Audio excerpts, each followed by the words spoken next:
राधे राधे, जय श्रीमन नारायण, हरे कृष्णा। कैसे हैं आप लोग? आशा करती हूँ कि भगवान हरे की कृपा आप सभी पर बनी रहे, आप सभी अच्छे हो और स्वस्थ हो। इसी कामना के साथ आज हम सुनेंगे सफला एकादशी व्रत की कथा। सबसे पहले आप सभी को सफला एकादशी की हार्दिक शुभकामनाएं। तो चलिए कथा को शुरू करते हैं और कथा को सुनते हैं। सफला एकादशी व्रत पूष मास के कृष्ण पक्ष की एकादशी के दिन मनाया जाता है। इस व्रत को करने से व्यक्ति के व्रत के दिन प्राय स्नान करने के बाद भगवान श्री की आरती और पूजा अर्चना करनी चाहिए। भगवान नारायण को भोग लगाना चाहिए। इस दिन भगवान नारायण के साथ साथ माता लक्ष्मी का भी पूजा करने का विशेष महत्व है। इस दिन हम ब्राह्मणों को भोजन और गरीब को दान भी दे सकते हैं। रात्रि को जागरण करके पूजा पाठ करना चाहिए और कीर्तन करने से हमें अत्यंत फलदायी फल प्राप्त होता है। इस व्रत के करने से समस्त कार्यों में सफलता मिलती है और सभी मनोकामना पूर्ण हो जाती है। एकादशी व्यक्ति को सभी कार्य में सफलता प्रदान करती है। सफलता एकादशी के विषय में यह भी कहा गया है कि यह एकादशी व्यक्ति को सहस्त्र वर्ष तपस्या करने से जिस पुण्य की प्राप्ति होती है वह पुण्य भक्ति पूर्वक रात्रि जागरण सहित सफला एकादशी का व्रत करने से मिलता है। एकादशी का व्रत करने से कई पीढ़ियां पापों से मुक्त हो जाती है। एकादशी व्रत व्यक्ति के हृदय को शुद्ध करता है और जब यह व्रत श्रद्धा और भक्ति के साथ किया जाता है तो मोक्ष की प्राप्ति होती है। आइए अब हम सुनते हैं सफला एकादशी व्रत की कथा। महाराजा युधिष्ठिर ने पूछा, हे जनार्दन, पूष कृष्ण एकादशी का क्या नाम है? उस दिन कौन से देवता का पूजन किया जाता है और उसकी क्या विधि है? कृपया करके मुझे बताइए। भक्त वत्सल भगवान श्री कृष्ण कहने लगे कि धर्मराज, मैं तुम्हारे स्नेह के कारण तुम्हें कहता हूँ कि एकादशी व्रत के अतिरिक्त मैं अधिक से अधिक दक्षिण पाने वाले यज्ञ से भी प्रसन्न नहीं होता। अतः इसे अत्यंत भक्ति और श्रद्धा से युक्त होकर करे। हे राजन, द्वादशी युक्त पूष कृष्ण एकादशी का महात्म तुम एकाग्रचित होकर सुनो। इस एकादशी का नाम सफला एकादशी है। इस एकादशी में देवता श्री नारायण की विधिवत पूजा करनी चाहिए। जिस प्रकार नागों में शेषनाग, पक्षियों में गरुड़, सब ग्रहों में चंद्रमा, यज्ञ में अश्वमेध और देवताओं में भगवान विष्णु श्रेष्ठ है, उसी तरह सभी व्रत में एकादशी का व्रत श्रेष्ठ माना गया है। जो मनुष्य सदैव एकादशी व्रत करते हैं वो मुझे परम प्रिय है। अब इस व्रत की विधि कहता हूँ।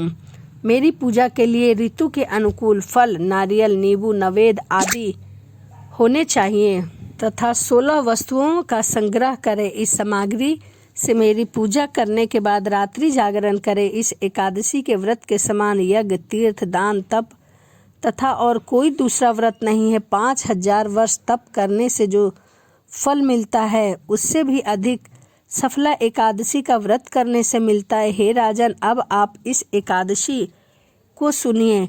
चंपावती नगरी में एक महिषामान नाम का राजा राज्य करता था। उसके 4 पुत्र थे। उन सब में लुम्पम नाम वाला बड़ा राजपुत्र महापापी था। वह पापी सदा पर स्त्री और वेश्यागमन तथा दूसरे बुरे कर्मों में अपने पिता का धन नष्ट किया करता था। सदैव ही देवता, ब्राह्मण, वैष्णवों की निंदा किया करता था। जब राजा को अपने बड़े पुत्र के ऐसा कुकर्मों का पता चला तो उन्होंने उसे अपने राज्य से निकाल दिया। तब वह विचार करने लगा कि कहाँ जाऊँ, क्या करूँ, कैसे रहूँ। अंत में उसने चोरी करने का निश्चय किया। वह दिन में वन में रहता और रात्रि को अपने नगर के पिता के ही नगर में चोरी किया करता था तथा प्रजा को तंग करने और उन्हें मारने का भी कुकर्म करता था। कुछ समय पश्चात सारी नगरी भयभीत हो गई। वन में रहकर पशु आदि को मारकर खाने लगा। नागरिक और राज्य के कर्मचारी उसे पकड़ लेते किंतु राजा के भय के कारण छोड़ दिया करते थे। वन में एक अति प्राचीन विशाल पीपल का वृक्ष था। लोग उसकी भगवान के समान पूजा करते थे। उसी वृक्ष के नीचे वह महापापी लुम्पक रहा करता था। इस वन को लोगों देवताओं की क्रिया स्थली मानते थे। कुछ समय पश्चात पूष कृष्ण पक्ष की 10वीं के दिन वह वस्त्रहीन होने के कारण शीत के चलते सारी रात्रि सो नहीं सका। उसके हाथ पैर अकड़ गए। सूर्योदय होते होते वह मूर्छित होकर वहीं गिर गया। दूसरे दिन एकादशी को मध्याह्न के समय सूर्य की गर्मी पाकर उसकी मूर्छा दूर हुई। गिरता पड़ता वह भोजन की तलाश में इधर से उधर भटकता रहा। पशुओं को मारने में वह असमर्थ था। अतः पेड़ के नीचे गिरे हुए फल उठाकर वापस उसी पीपल के वृक्ष के नीचे आ गया। उस समय तक भगवान सूर्य अस्त हो चुके थे। वृक्ष के नीचे फल खाकर कहने लगा, हे भगवान, अब आपको ही अर्पण है ये फल, आप ही तृप्त हो जाइए। उस रात्रि को दुख के कारण रात्रि में नींद भी नहीं आ रही थी। उसके इस उपवास और जागरण से भगवान विष्णु अत्यंत प्रसन्न हुए और उसके सारे पाप नष्ट हो गए। दूसरे दिन प्रातः एक अति सुंदर घोड़ा अनेक सुंदर वस्तुओं से सजा हुआ उसके सामने आकर खड़ा हो गया। उसी समय आकाशवाणी हुई, हे राजपुत्र, श्री नारायण की कृपा से तेरे सभी पाप नष्ट हो गए हैं। अब तू अपने पिता के पास जाकर राज्य प्राप्त कर। ऐसी वाणी सुनकर वह अत्यंत प्रसन्न हुआ और दिव्य वस्त्र धारण करके भगवान की जय हो, भगवान की जय हो अपने पिता के पास गया। उसके पिता ने प्रसन्न होकर उसे समस्त राज्य का भार सौंप दिया और वन का रास्ता अपना लिया। अब लुम्पक शास्त्र अनुसार राज्य करने लगा। उसकी स्त्री और पुत्र आदि सारा कुटुंब भगवान नारायण के परम भक्त हो गए और उस राज्य में सभी एकादशी का व्रत रखने लगे। वृद्ध होने पर वह भी अपने पुत्र को राज्य का भार सौंपकर वन में तपस्या करने के लिए चला गया और अंत समय में बैकुंठ को प्राप्त हुआ।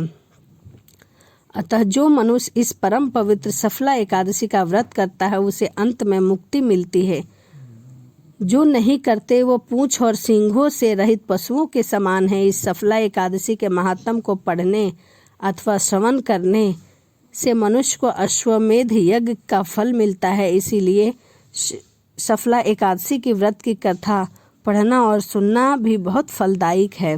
तो यह सफला एकादशी के व्रत की कथा थी। तो चलिए इसी के साथ वीडियो को समाप्त करते हैं और मिलते हैं अगली वीडियो में। यदि आपको वीडियो अच्छी लगी हो तो प्लीज़ कमेंट और लाइक ज़रूर करिएगा। तो चलिए मिलते हैं अगली वीडियो में। राधे राधे, जय श्री मन नारायण, हरे कृष्णा।